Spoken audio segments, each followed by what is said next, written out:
Halo semuanya, kembali lagi bersama saya Jeki Mitra Saini dari program Magister Teknik Industri Angkatan 2121 Universitas Bina Nusantara. Pada kesempatan kali ini, saya akan mereview jurnal yang berjudul Development of a System Dynamic Model based on Six Sigma Methodology.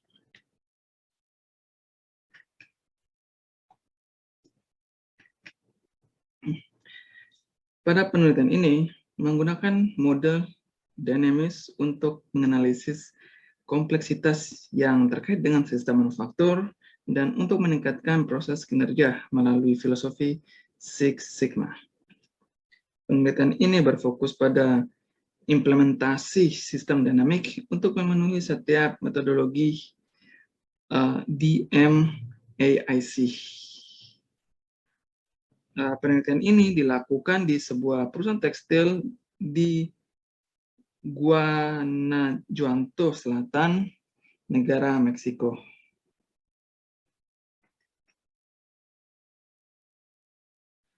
Sedikit ulasan mengenai apa itu Six Sigma dengan metodologi DMAIC dan apa itu sistem dinamik.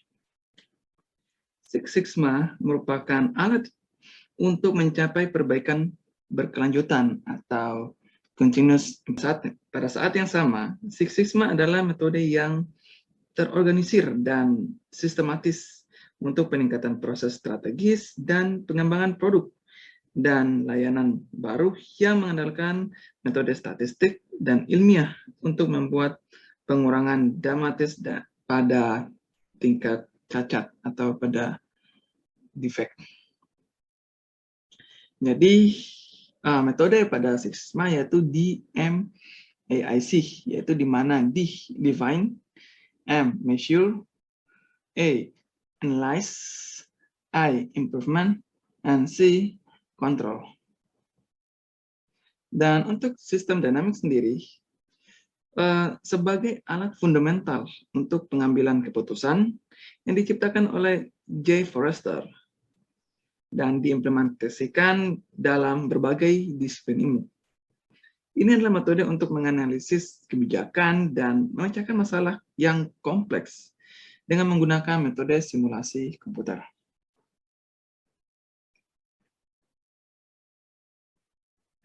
Baiklah, berikut ini adalah metodologi yang digunakan oleh penulis untuk mencapai tujuan dari riset ini.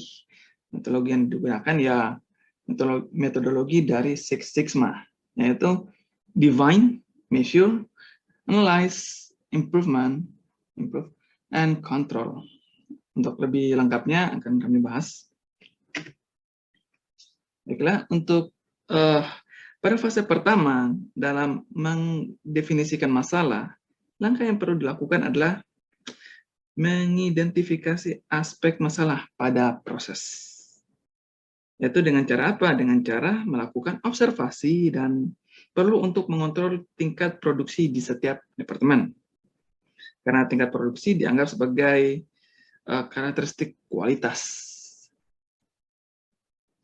Seperti pada gambar di studi kasus ini, yaitu di industri tekstil, di mana terdapat beberapa departemen dari raw material sampai ke packing.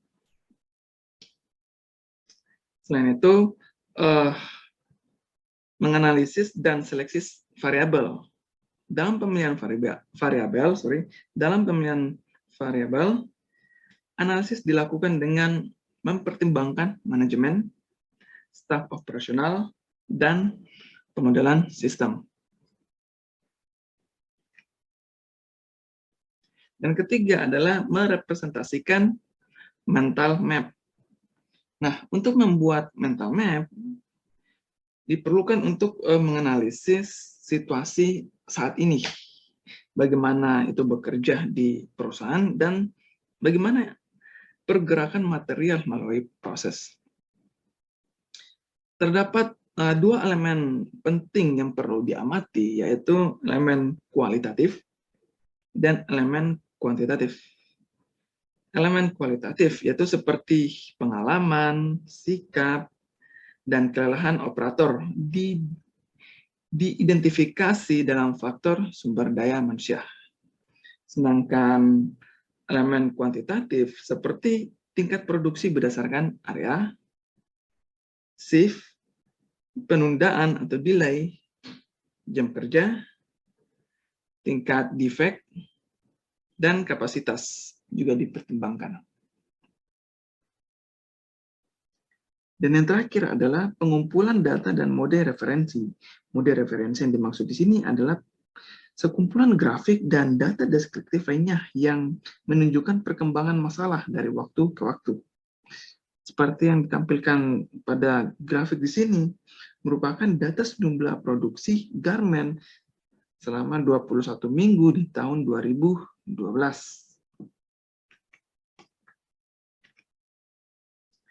Dan berikut ini adalah causal loop diagram dari industri tekstil pembuatan garment tersebut, yang dimulai dari raw material sampai kepada packaging.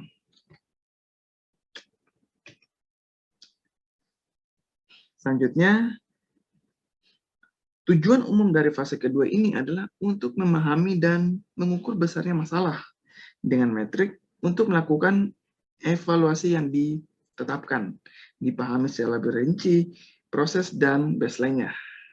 Berikut ini adalah langkah-langkah untuk memenuhi tahap dari fase kedua ini. Baiklah, setelah membuat causal loop diagramnya, maka selanjutnya dikembangkan lagi menjadi stock and flow diagram yang disebut sebagai diagram Forrester.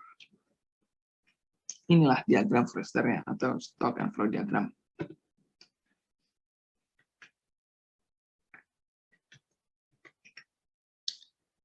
Baiklah, selanjutnya adalah mengembangkan model persamaan matematiknya. Representasi matematis dari masing-masing stok adalah melalui persamaan integral.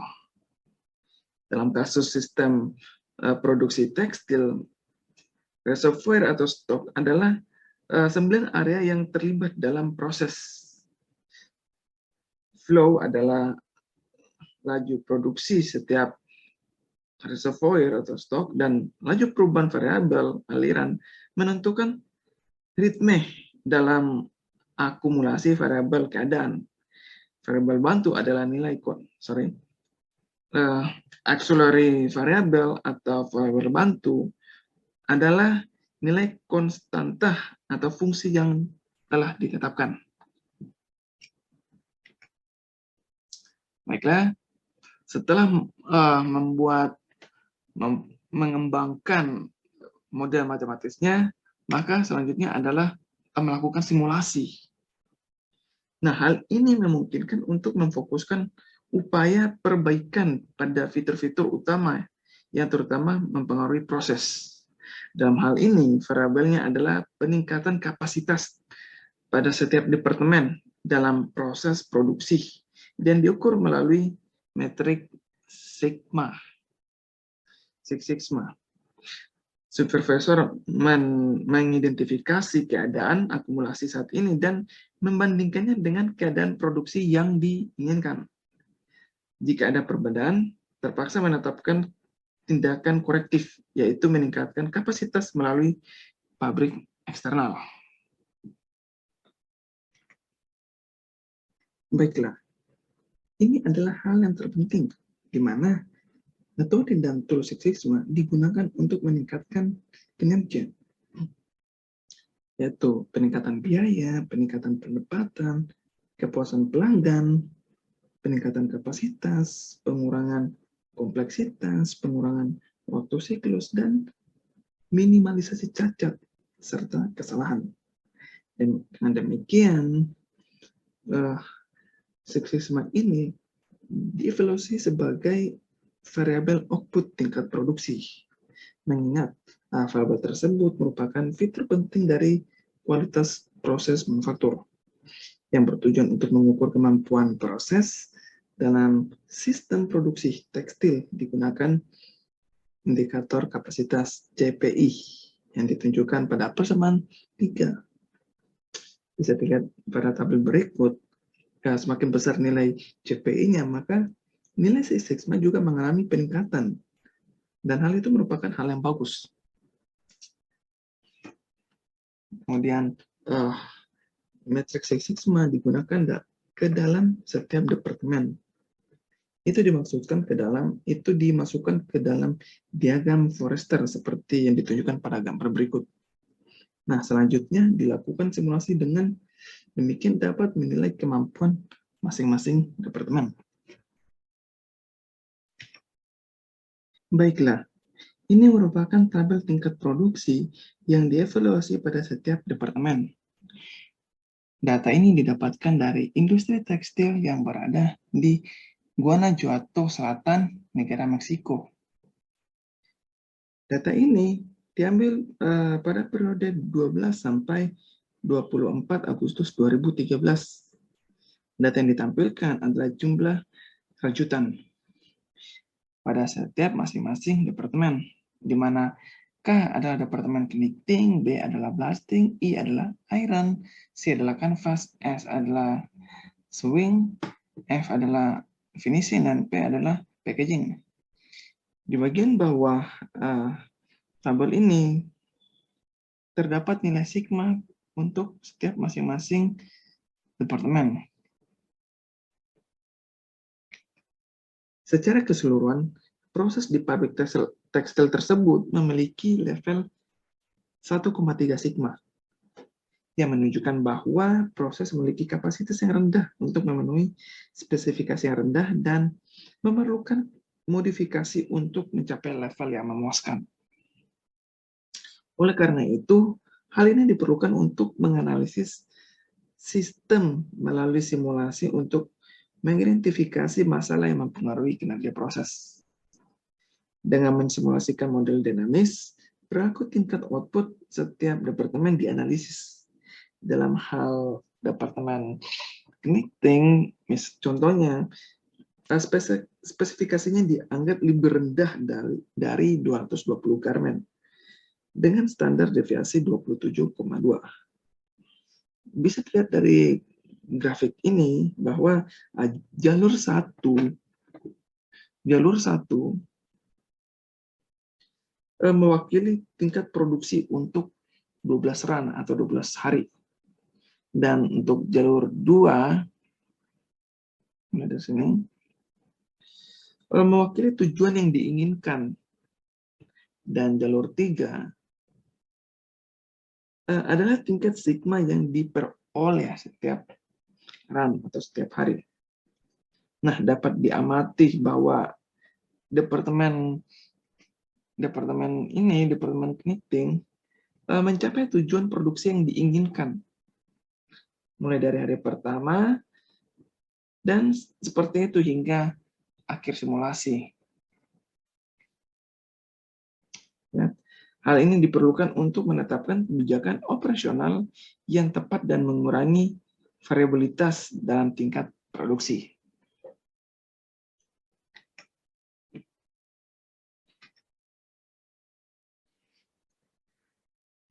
Pada fase keempat ini, terdiri dari pengembangan dan pemilihan solusi optimal untuk hasil yang lebih baik dan kinerja yang lebih tinggi.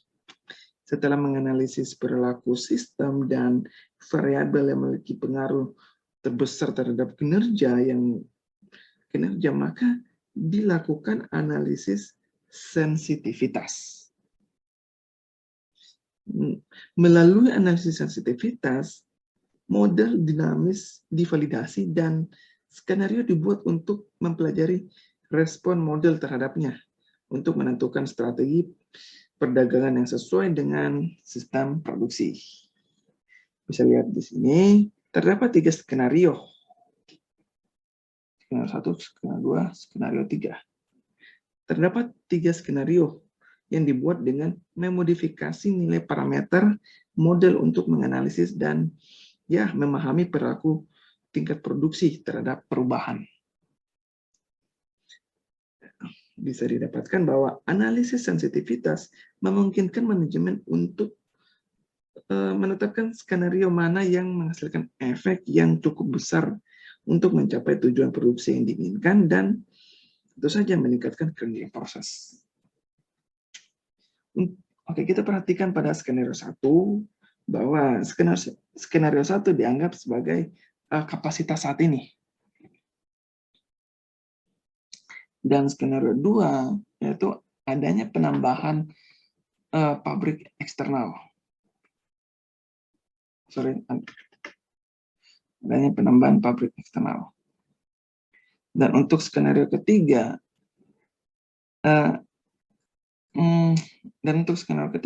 adanya penambahan pabrik eksternal pada Knighting dan jadi 55 yang semulanya 50 dan juga di sini yang paling menonjol adalah penambahan jam lembur untuk masing-masing departemen. Nah, setelah menganalisis hasil simulasi pada ketiga skenario, maka skenario ketiga meningkatkan kinerja proses produksi di sebagian besar departemen. Right. Nah, maka dari itu pada grafik ini menunjukkan production level melebihi dari tujuan yang diinginkan. Ya, production levelnya yaitu yang garis 1 ini dan tujuannya yaitu yang 2 ini, garis 2 ini. Nah, dalam hal parameter evaluasi skenario 3, kapasitas rata-rata departemen ini selama simulasi adalah 3,8 sigma. Ini menunjukkan bahwa prosesnya sebagian memadai dan memerlukan kontrol yang ketat. Wow. Skenario ini menyajikan nilai kinerja yang baik selama proses berlangsung. Alright. Ini khusus departemen Knighting yang diambil oleh jurnal ini. Dan bisa ditunjukkan bahwa dari skenario ketiga dapat menyajikan hasil kinerja yang baik. Maka dari itu, skenario ini memerlukan kontrol yang lebih ketat.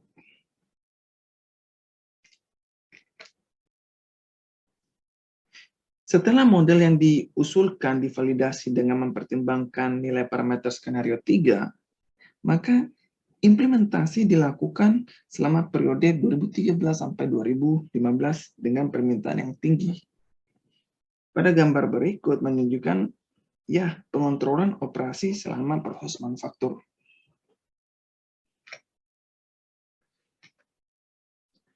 Dan pada tabel 4 menyajikan tingkat output yang dihasilkan dari tanggal 10 hingga 22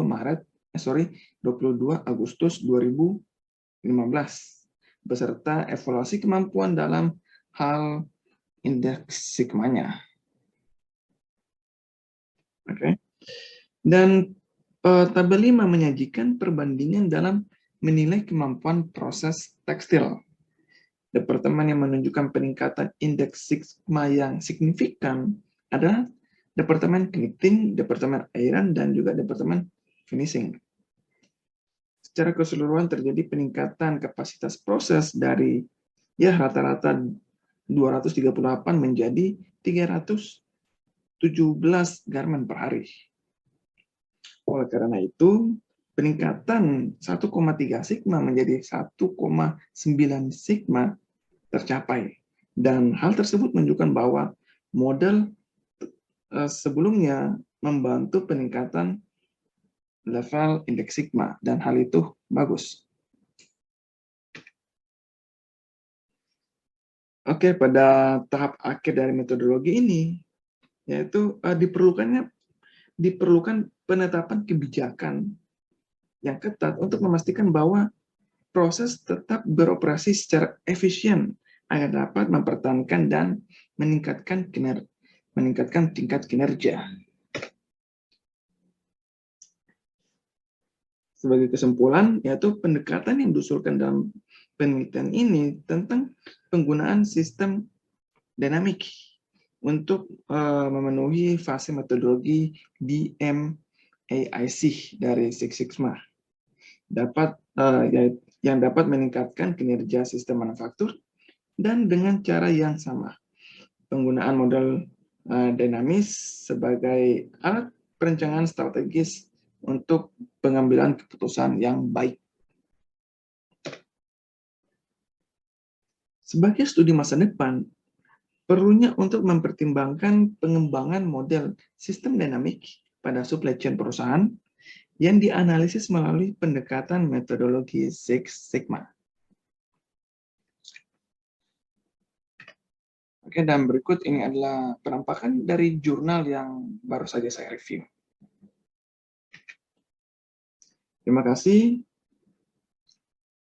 I think it's all my presentation. Thank you for attention.